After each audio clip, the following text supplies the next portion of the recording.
राधे राधे, जय श्री कृष्णा। अब हम बात करेंगे वृषभ लग्न के चतुर्थ भाव में भुवन भास्कर सूर्य आदित्य यदि स्थित है तो वह आपको क्या परिणाम प्रदान करेंगे।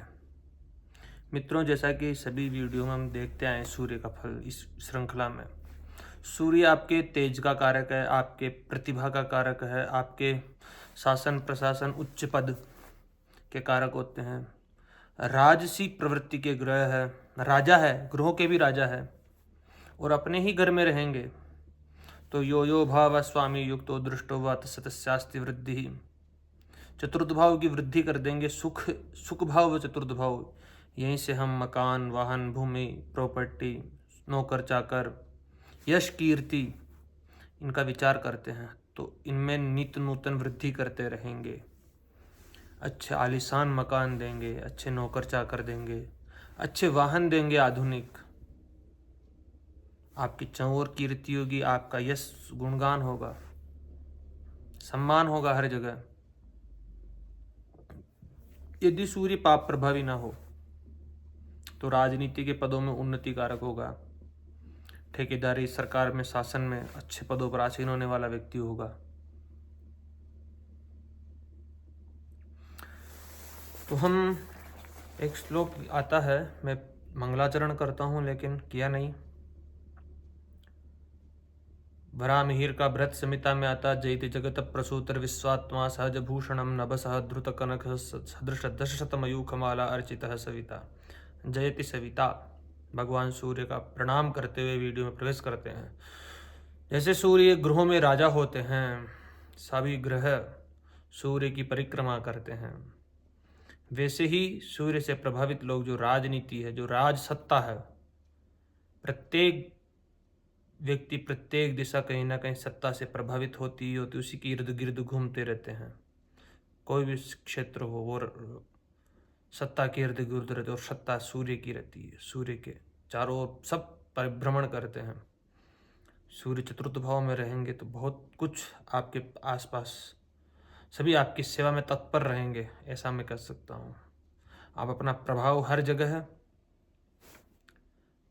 छोड़ते ही जाएंगे, बहुत प्रभावी, प्रतिभाशाली, प्रभावी व्यक्ति रहोगे, यशस्वी रहोगे, सम्मानित व्यक्ति रहोगे। अपने भाव में बैठे हुए सूर्य, तो शास्त्र क्या कहता है इस विषय में हम पहले शास्त्र की भी बात करेंगे। थोड़ा माता भी बड़ी प्रभावी व्यक्तिशाली रहेगी, माता भी ऐसे व्यक्तियों की प्रतिभा संपन्न रहेगी, प्रभावशाली व्यक्तित्व रहेगा, रोब रहेगा अपना, माता का इनके जीवन में भी ज्यादा प्रभाव रहेगा। ऐसी स्थितियां हैं सूर्य की।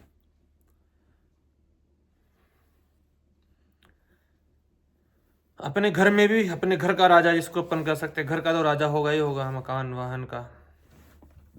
शास्त्र क्या कहते हैं, अब इस पे चर्चा करते हैं। स्वरासौ सुभगे सूर्ये सर्वसौख्यम प्रजायते, भूमियान ग्रहम प्राप्ति राजतुल्यम सुखम लभेत। सिंह राशि में सूर्य अपने स्वगृही होंगे तो जातक को जीवन में सभी प्रकार के सुख देते हैं। ऐसे व्यक्तियों को उत्तम भूमि मिलती है, शानदार वाहन, विशाल भवन प्राप्त करते हैं। इनका जीवन किसी राजा के समान सुख सुविधाओं से परिपूर्ण होता है। कहते हैं, मातृस्थाने यदा भानु स्वरासौ च लभान्वितः, माता तस्य शुभाचारी तेजस्विनी भवेद् ध्रुवम्। माता का व्यक्तित्व प्रभावशाली और तेजस्वी होता है, जातक की माता कुलीन, संस्कारी और समाज में सम्मानित होती है। माता का प्रभाव जातक के जीवन पर गहरा होता है। हालांकि सूर्य एक अग्नितत्व ग्रह है, इसलिए माता के साथ कभी कभी वैचारिक मतभेद या उनके स्वभाव में थोड़ा क्रोध हो सकता है, लेकिन प्रेम और सहयोग सदैव बना रहता है। सूर्य पद और प्रतिष्ठा के भी कारक होते हैं, राज्य के कारक होते हैं, मान सम्मान के कारक होते हैं। तो ऐसे व्यक्तियों का मान सम्मान तो हर जगह होता ही है, लेकिन फिर भी कहते हैं, सिंहस्ते जयदा सूर्य लोक मान्यो भवेन नरः, समाज में प्रतिष्ठित व्यक्ति होने का संकेत देता है।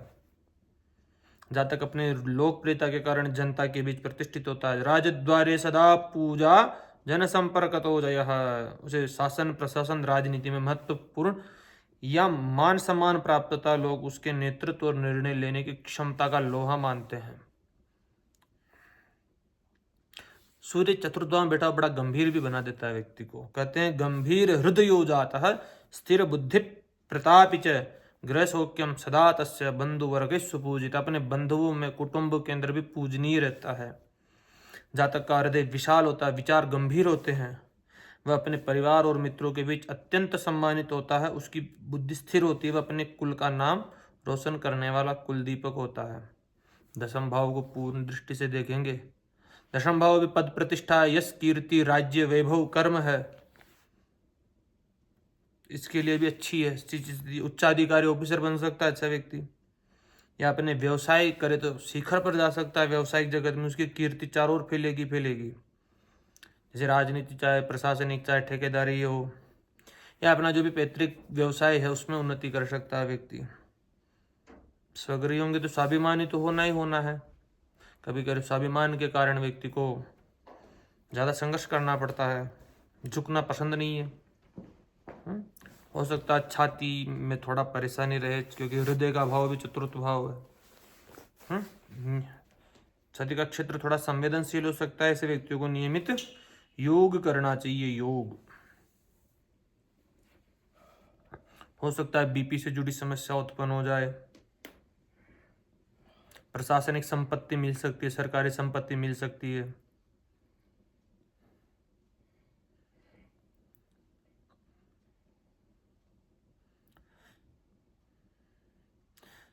ऐसा जातक रिपुहंता शत्रुओं का समन करने वाला होगा, उत्साही होगा, तेजस्वी होता होगा, गंभीर स्वभाव वाला होगा, धन ऐश्वर्य से परिपूर्ण जातक होता है। जातक को पैतृक संपत्ति मिलती है एवं वह उच्च राज्याधिकारी होता है तथा उच्चाधिकारी से मेल रखता है। ऐसा चतुर्थ भाव में स्थित ग्रह के लिए कहा है।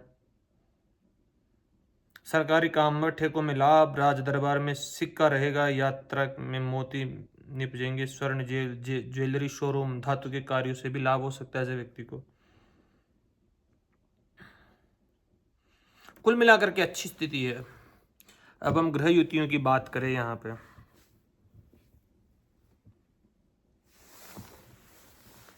यदि सूर्य के साथ में यहाँ पे चंद्रमा आकर के बैठते हैं आपके चतुर्थ भाव के अंदर, चंद्रमा यहाँ पे वे भाव के स्वामी होते हैं, अमावस्या का दोष निकल करके आता है, अमावस्या का आसपास जन्म रहता है। चंद्रमा मन के कारक है, आपके सुख के मानसिक, अपने मन के कारण मतलब भी मानसिक, तो मानसिक शांति को भंग कर सकते हैं। थोड़ा तनाव रह सकता है, थोड़ा डिप्रेशन रह सकता है, थोड़ा एग्जाइटी रह सकती है, थोड़ी बेचैनी रह सकती है, थोड़ी घबराहट रह सकती है, थोड़ी अचानक आने वाला भय सताने का डर रहता है। ऐसी स्थितियां रहती है सूर्य और चंद्रमा। लेकिन निर्णय जो करता है उस पर अडिग रहता है ऐसा व्यक्ति। ये स्थिति है सूर्य और चंद्रमा की। चंद्रमा चतुर्थ भाव के स्वामी होते हैं, तृतीय भाव के स्वामी होते हैं। चतुर्थ भाव में आकर के बैठे तो भाई बहनों का सहयोग मिल सकता है, उसके प्रयासों में थोड़ी सफलता मिल सकती है। प्रयासों का भाव है तृतीय भाव, सहोदर जिसको हम कह सकते हैं, छोटी यात्राओं का भाव है, मृत्यु का भाव, आयु का भाव है, दीर्घायु बनाएगा यहाँ पे बैठ के चंद्रमा सूर्य। तो ये स्थिति मानसिक या माता के साथ में थोड़ा अलगाव की स्थिति करते हैं, फिर माता के स्वास्थ्य में गिरावट उत्पन्न कर सकते हैं अस्त हो जाने पर चंद्रमा के। तो स्थितियां निकल करके आती है यहाँ पे। यदि सूर्य के साथ में यहाँ पर मंगल हो, मंगल सप्तम भाव के स्वामी होते हैं, द्वादश भाव के भी स्वामी होते हैं, तो मांगलिक बनाती है जन्म पत्रिका को, मंगल प्रभावी। सूर्य मंगल दोनों अग्नि तत्व के ग्रह और सिंह राशि में बैठे हैं। मित्र, बड़े आलीशान मकान, वाहन, भूमि के योग निर्माण होते हैं यहाँ पे। अच्छी स्थिति है सूर्य मंगल की युति। दिग्बल नहीं मिलेगा यहाँ पे, दशम भाव में दिग्बल ही रहते हैं, लेकिन ये भी स्थिति श्रेष्ठतम ये सूर्य मंगल पराक्रम योग जिसको हम कह सकते हैं। बहुत पराक्रमी होगा, सेना, पुलिस, प्रशासन, जिस इनमें जाए तो बड़े पदों पर आसीन होने वाला होगा, ऑफिसर बन सकता है अच्छे पदों पर। साहसी निडरता लाता है सूर्य मंगल, पराक्रम लाता है, जोश भर देता है व्यक्ति में, जोशीला रहता है, रोब दिखाता है अपना, झुकना पसंद नहीं है। थोड़ा क्रोधी हो सकता है, ये जरूर है कि क्रोधी हो जाए व्यक्ति, थोड़ा जल्दी क्रोध आ सकता है ऐसे व्यक्ति का, थोड़ा उपहास भी, सहन शक्ति कम रहती है ऐसे व्यक्तियों में। कहते हैं शत्रुओं को नष्ट करने वाला होगा, वाहन, हाँ, दुर्घटना के योग भी बनाता है सूर्य मंगल, रक्तचाप दे सकता है, रक्त विकार दे सकता है। तो स्थितियां निकल करके आती है। यदि सूर्य के साथ में यहाँ पर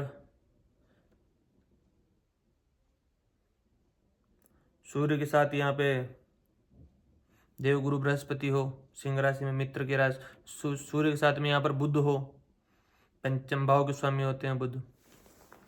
पंचमेश और चतुर्थेश का संबंध केंद्र त्रिकोण पतय संबंध न परस्पर मित्र ये प्रसक्ता सद विशेष फलदायक हो जाते। राजयोग बड़े पदों पर आसीन होने वाला होगा। अध्यापक बने, प्रशासनिक कार्य में जाए, सिविल सेवा में जाए, गणित, कोडिंग, कंप्यूटर साइंस इत्यादि के क्षेत्रों में उन्नति कर सकता है ऐसा व्यक्ति।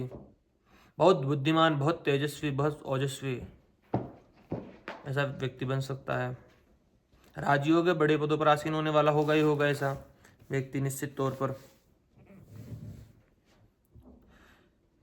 माता पिता की संपत्ति मिल सकती है, अपने कुल का नाम रोशन करेगा। नौकरी या व्यवसाय जो भी करेगा उत्तम श्रेणी का करेगा ऐसा व्यक्ति। अब यदि सूर्य के साथ में गुरु हो तो गुरु आध्यात्मिक ग्रह है, अष्टम भाव के स्वामी होते हैं, लाभ भाव के स्वामी होते हैं। लाभ इसका चतुर्थ भाव में, अष्टम इसका चतुर्थ भाव में। सूर्य गुरु जीवात्मा योग का निर्माण करता है, जैसे बुधादित्य योग हो गया, जीवात्मा योग हो गया।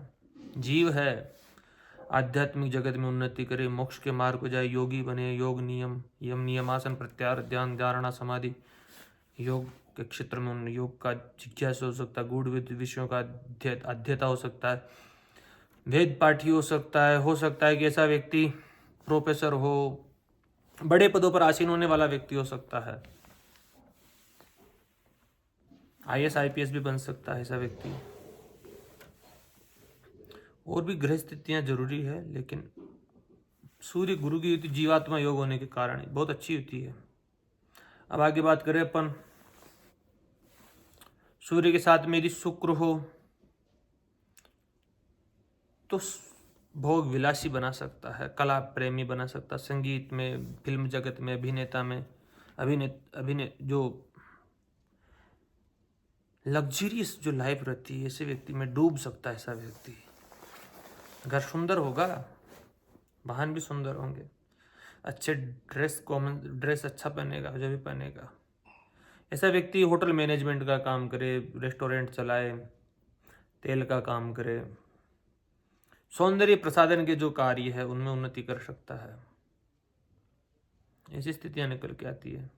शुक्र यहाँ लग्नेश का चतुर्थ भाव में बैठे रहना, षष्ठेश का चतुर्थ भाव में बैठे रहना, माता के स्वास्थ्य में परेशानी। यदि अस्त हो जाता तो दाम्पत्य जीवन में भी थोड़ी परेशानियां उत्पन्न कर देता है, क्योंकि पत्नी का कारक है शुक्र। तो स्थितियां निकल करके आती है। जहाँ तक कुल का नाम रोशन करेगा, परंतु परस्पर शत्रु ग्रह की युति माता को बीमार करेगी, वाहन दुर्घटना का भी भय बना रहता है। यदि सूर्य के साथ में यहाँ पर शनि हो, शनि अपने भाव को देखेंगे, दसम को देखेगा तो पद प्रतिष्ठा यश कीर्ति तो मिलेगी, लेकिन चतुर्थ भाव थोड़ा माता के लिए परेशानीमय है, क्योंकि दोनों शत्रु ग्रह है, एक दूसरे के कट्टर दुश्मन कह सकता हूं। पिता पुत्र है, पिता के घर में जाते हैं शनिदेव, भाग्य को लेकर के पिता का सहयोग मिलने लग जाएगा, पिता का आशीर्वाद मिलेगा, तथास्तु। ऐसा व्यक्ति यदि पिता के कहने पर चले तो बहुत उन्नति कारक होगा, लेकिन पिता के साथ में वैचारिक मतभेद अवश्य होते हैं ऐसे व्यक्तियों के। माता के साथ में भी व्यवधान, मकान, वाहन, भूमि में कोई विवाद की स्थितियां उत्पन्न हो सकती है, ऐसी स्थितियां निकल करके आती है। लेकिन नवमेश और पंचमेश का संबंध परम राजयोग कारक है, केंद्र त्रिकोण पतय संबंध न परस्पर मित्र ये प्रसक्ता सिद्ध विशेष फलदायक है। यदि ये अस्त हो जाते हैं शनि, तब परेशानीमय है, अपने कार्य बिगड़ने लगेंगे, लाभ रुकने लगेगा। तो ये स्थितियां निकल करके आती है। अब यदि सूर्य के साथ में राहु तो ग्रहण दोष हो गया। मान सम्मान में ह्रासता आने लगेगी, उपहास के केंद्र बन सकते हैं, एक पृथकता दिखने लगेगी आपको, ग्रहण होगा, पदच्युत होने का भय बना रहेगा, बड़े पदों पर तत्काल पहुंच भी जाओ और कुछ समय बाद में पकड़े गए, रिश्वत में पदच्युत हो गए, सारी प्रतिष्ठा धूमिल हो गई, बड़े पदों पर आसीन करवा करके कोई किसी चीज़ वायरल हो गई, वहीं से आपका ग्रह पर वो गिर गया। ये स्थितियाँ उत्पन्न करवा सकते हैं सूर्य और राहु। ग्रहण दोष मतलब कि सूर्य जो राज प्रभाव रहता है उस प्रभाव पर छाया आ जाती है। सूर्य को यदि कोई रोक सकता है, सूर्य के प्रभाव को, तो राहु रोक सकता है। षड्यंत्रकारी है, छाया है, तमोग्रह है, विस्तारवादी है,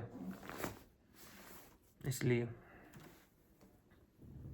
उसके तेज को नष्ट कर देगा, उसके पिता के स्वास्थ्य में परेशानियां कर देगा, खुद के स्वास्थ्य में परेशानियां उत्पन्न कर देगा, माता के स्वास्थ्य में परेशानियां कर देगा। चतुर्थ में है जो, इसलिए उद्दंड स्वभाव का बना सकता है। अब बात करते हैं सूर्य के साथ में केतु। केतु थोड़ा डिटेचमेंट करवाता, थोड़ा पृथकता कर देता, आध्यात्मिक है, मोक्षकारक ग्रह है। ऐसा व्यक्ति को प्रसिद्धि नहीं चाहिए, वो चला के आ जाए बात अलग है। उसको मान सम्मान नहीं चाहिए, वो मिल जाए वो बात अलग है।